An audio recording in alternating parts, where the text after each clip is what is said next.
అనేటువంటి విషయాల్ని చర్చించుకోవడానికి ఇక్కడ ముఖ్యమైనటువంటి ప్రధానమైనటువంటి కార్యకర్తలను ఇక్కడికి ఆహ్వానించడం జరిగింది.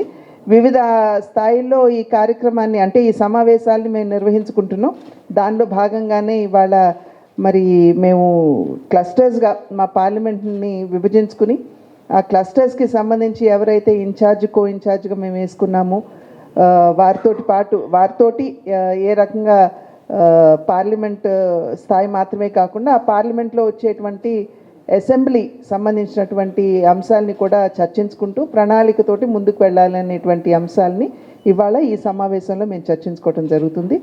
రాష్ట్రంలో ఉన్నటువంటి వాతావరణం చూసినట్లయితే ఖచ్చితంగా ప్రజలు మార్పు ఆకాంక్షిస్తున్నారు అనేటువంటి విషయం చాలా స్పష్టంగా ప్రతి ఒక్కరికి అర్థమవుతున్నటువంటి అంశం.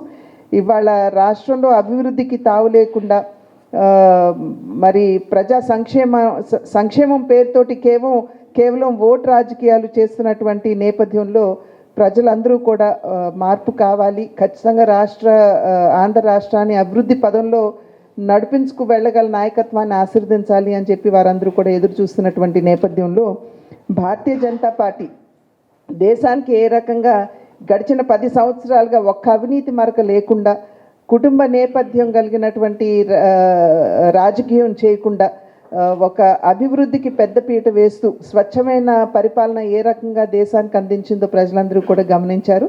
కనుక ఆంధ్ర రాష్ట్రంలో కూడా ఇవాళ మనం చూసినట్లయితే మొన్న జరిగినటువంటి రామ మందిరం అయోధ్య యొక్క బాలరాముడి యొక్క విగ్రహ ప్రతిష్ట ఇవాళ ప్రజలందరినీ కూడా వారి యొక్క మనసుల్ని తాకినటువంటి నేపథ్యం.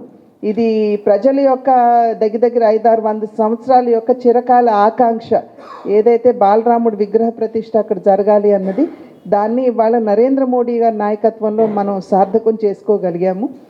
కనుక ఆ రాముని యొక్క ఆశీర్వాదం కూడా మన తెలుగు వారందరి మీద ప్రత్యేకించి భారతీయ జనతా పార్టీ మీద కూడా ఉండాలి అని చెప్పి మేము ప్రార్థిస్తున్నటువంటి నేపథ్యం. కనుక ఖచ్చితంగా ప్రజలు ఈ సామర్థ్యాన్ని గుర్తించి రాష్ట్రంలో కూడా భారతీయ జనతా పార్టీని ఆశీర్వదిస్తారని చెప్పి మేమందరం కూడా గట్టిగా విశ్వసిస్తున్నాం. నమస్కారం.